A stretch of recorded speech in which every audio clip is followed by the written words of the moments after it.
నమస్తే, welcome to our channel. నేను సౌజన్య. వారణాసిలో లోక్సభ ఎన్నికలున్నటువంటి నేపథ్యంలో ప్రధాని నరేంద్ర మోదీ మంగళవారం రోజున వారణాసి లోక్సభ స్థానానికి నామినేషన్ వేయబోతున్నారు. సో ఈ కార్యక్రమాన్ని చాలా ఘనంగా నిర్వహించాలని చెప్పి ఎన్డీఏ కూటమి భావిస్తోంది. సో దానికి సంబంధించి ఆయన నేతృత్వంలో, అమిత్ షా నేతృత్వంలో, అలాగే యూపీ సీఎం ఎవరైతే ఉన్నారో ఆదిత్యనాథ్, సో ఆయన సమక్షంలో కూడా ఇవన్నీ దీనికి సంబంధించి అనే కార్యక్రమాలు జరుగుతున్నాయి. బట్ దీనికి ఎన్డీఏ కూటమిలో ఎవరైతే పార్టీస్ ఉన్నాయో ఆ పార్టీలో టీడీపీకి సంబంధించినటువంటి అధ్యక్షులు ఎవరైతే ఉన్నారో చంద్రబాబు గారికి ప్రత్యేక ఆహ్వానం పలికినట్లుగా తెలుస్తోంది. మరి అంశానికి సంబంధించి మనతో మాట్లాడడానికి, వారి విశ్లేషణని మనతో పంచుకోవడానికి ఈరోజు మనతో పాటు ఉన్నారు senior political analyst KVV Prasad గారు ఉన్నారు. వారితో మాట్లాడదాం. నమస్తే అండి. నమస్తే అమ్మా. ప్రధాని నరేంద్ర మోదీ వారణాసి లోక్సభ స్థానానికి నామినేషన్ వేయబోతున్నారు మంగళవారం రోజున. సో ఆ కార్యక్రమాన్ని చాలా ఘనంగా నిర్వహించాలని ప్లాన్ చేశారు. సో దానికి చంద్రబాబు నాయుడు గారికి కూడా ప్రత్యేక ఆహ్వానం పలికారు అని అంటున్నారు. సో దానికి సంబంధించి ఏంటంటారు డీటెయిల్స్ పూర్తిగా?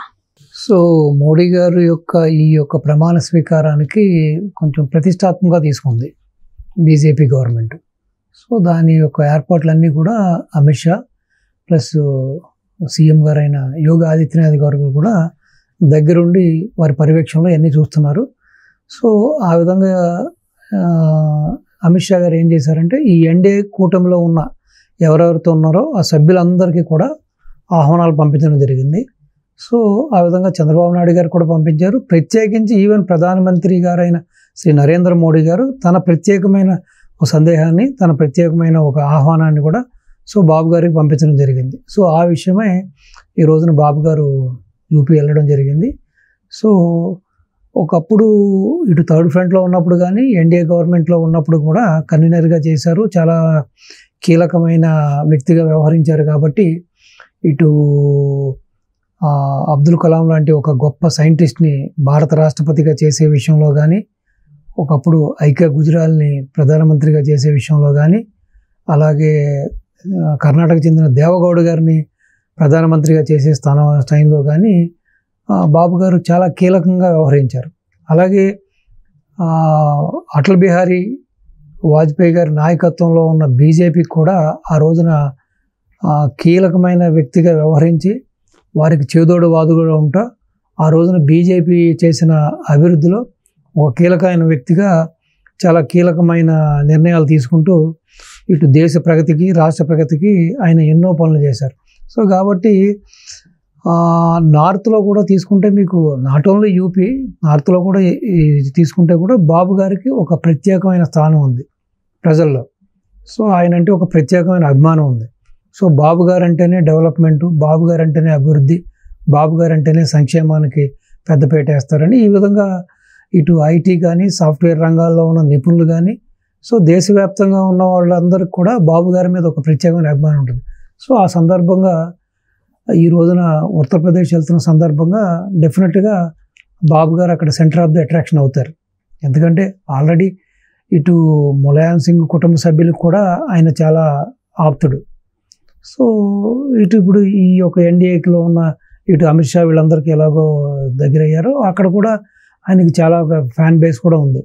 సో కాబట్టి డెఫినెట్గా బాబు గారికి జనం నీరాజనాలు పడతారు, మంచి ఒక ఆదరణ ఉంటుంది అక్కడ.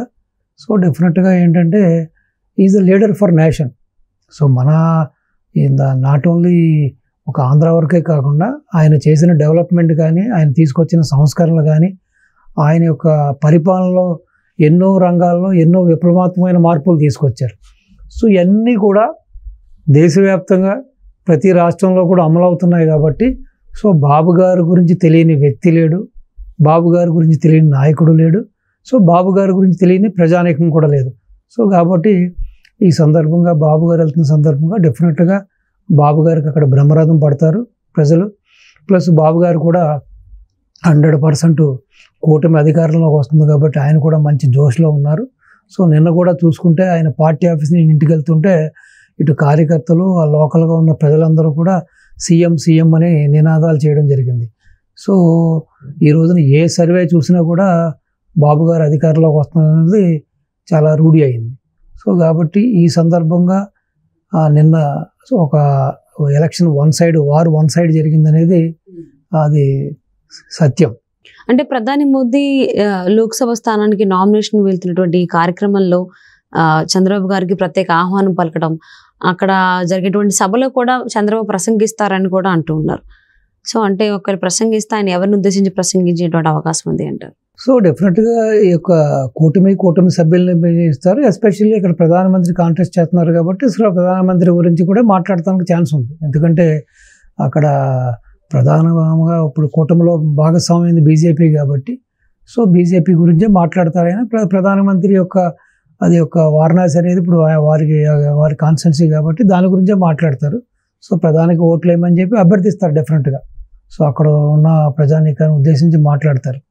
అలాగే ప్రధాని మోదీ మళ్ళీ 3వ హ్యాట్రిక్ కొట్టి మళ్ళీ కేంద్రంలో అధికారంలోకి రావాలి, అండ్ దట్టు 400 seatsతో మేము ఉంటామని చెప్పి ఆయన గట్టి నమ్మకంతో ఉన్నారు. అది ఎంతవరకు సాధ్యం అంటారు మరి మీరు? సో ఇప్పుడున్న పరిస్థితుల్లో 400 seats అనేది కష్టం అమ్మా. 400 seat అనేది కష్టమేది. సో డెఫినెట్గా ఒక మ్యాజిక్ ఫిగర్ అయితే వస్తుంది. సో ఎందుకంటే ఇప్పుడు టీడీపీకి నిన్న వన్ సైడ్ పోలింగ్ జరిగింది కాబట్టి డెఫినెట్గా ఇటు జనసేన, టీడీపీ, బీజేపీకి సంబంధించిన ఈ యొక్క ఎంపీ సీట్లు కూడా రేపొద్దున్న కేంద్రంలో రాబోయే బీజేపీ ప్రభుత్వానికి ఇవి కూడా చాలా కీలకంగా ఉంటాయి. సో కాబట్టి మీరు చెప్పినట్టుగా 400 అవుతే రాదు, ఎందుకంటే కొన్ని పరిస్థితుల దృష్ట్యా అంటే ఖచ్చితంగా 400 రావాలి అని చెప్పి టార్గెట్ పెట్టుకున్నారు. నిజమే, బట్ కొన్ని రాజకీయ అక్కడ సమీకరణ దృష్ట్యా కొంత బీజేపీ కూడా కొన్ని ఏరియాల్లో అంత అనుకూలంగా లేదు కాబట్టి డెఫినెట్గా మ్యాజిక్ ఫిగర్ అయితే వస్తుంది. లేదు ఏదైతే ఇప్పుడు కూటమి కలిసిన ఈ యొక్క ఇప్పుడు టీడీపీ, బీజేపీ, ఇప్పుడు జనసేన లాంటి ఇటువంటి నాయకులు ఉన్నారో వీళ్ళ యొక్క పార్టీల యొక్క సీట్లు కూడా కీలకం కాబోతున్నాయి. సో డెఫినెట్గా అధికారంలోకి బీజేపీ రాబోతుంది అన్నది నిజం. బట్ మీరు చెప్పినట్టుగా 400 రావడానికి ఆస్కారం కనిపించట్లేదు. ఓకే, సో వాళ్ళైతే 400 పెట్టుకున్నారని టాక్ వినిపించింది. బట్ అది ఎంతవరకు సాధ్యమవుతుందని చూద్దామండి. బట్ మోడీ మానియా ఉంది కాబట్టి ఆల్మోస్ట్ ఖచ్చితంగా కేంద్రంలో బీజేపీయే, నరేంద్ర మోదీ అలాగే అమిత్ షాని మళ్ళీ గవర్నమెంట్ ఫామ్ చేస్తారని చెప్పేసి అంటున్నారు. అది మరి మీరు సాధ్యమవుతుందని అనుకుంటున్నారా? అవుతుంది, అది అవుతుంది. బట్ మీరు చెప్పినట్టు 400 రాకపోవచ్చు కానీ మ్యాజిక్ ఫిగర్ వస్తుంది. ఇప్పుడు ఎస్పెషల్లీ మన ఏదైతే మన ఏపీలో ఈ యొక్క టీడీపీ, జనసేన, బీజేపీ కూటమి ఉందో ఈ ఎంపీ సీట్లు కూడా కీలకంగా మారనున్నాయి. ప్లస్ ఇక్కడ బీఆర్ఎస్, తెలంగాణలో బీఆర్ఎస్ పూర్తిగా వెనకబడింది. ఇప్పుడు బీఆర్ఎస్ వెనకబడిన మూలంగా ఇక్కడ బీజేపీ బాగా పుంజుకుంది. ఇప్పుడు ఫైట్ ఒక కాంగ్రెస్, బీజేపీ మధ్యనే ఉందని ఇక్కడ అంటున్నారు తెలంగాణలో కూడా. సో తెలంగాణలో కూడా బీజేపీ బాగా పుంజుకుందని చెబుతున్నారు. సో బీజేపీ కూడా ఇక్కడ సీట్లు బాగానే వస్తాయని నుంచి కూడా ఒక ప్రజల్లో నానుడి. సో ఆల్మోస్ట్ వారణాసి లోక్సభ స్థానానికి ప్రధాని మోదీ నామినేషన్ కార్యక్రమం అనేది చాలా ఘనంగా నిర్వహించాలని అనుకున్న దాని ప్రకారం ప్లాన్ చేసుకున్నారు. అటు అమిత్ షా అలాగే ఇటు యూపీ సీఎం యోగి ఆదిత్యనాథ్.